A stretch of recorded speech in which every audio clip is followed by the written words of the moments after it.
జీవితం అంతమైపోయిందని అనుకుంటున్నారా? అట్లాంటి పరిస్థితుల్లో కూడా స్తుతించండి. That is how you confuse the enemy, that is how you defeat the enemy, that is how you silence the enemy, that is how you call for a break through in your life.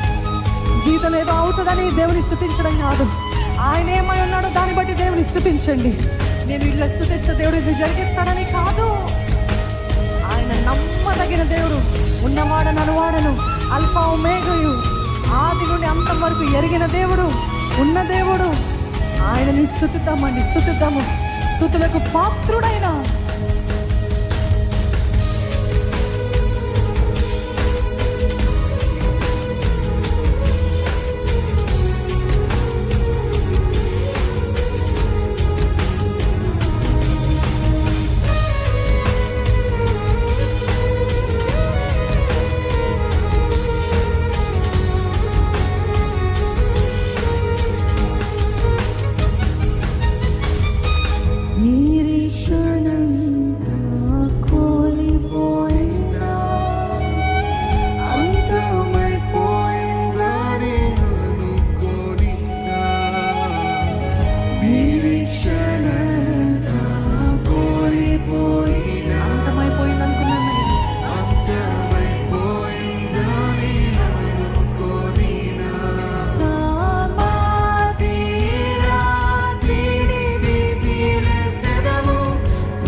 జీవితంలో నుండి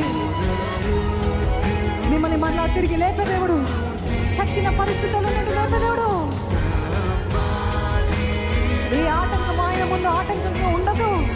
ఒక్క మాట సెలవిచ్చి అటువంటి రాత్రిని దొర్లించే దేవుడు మన దేవుడు.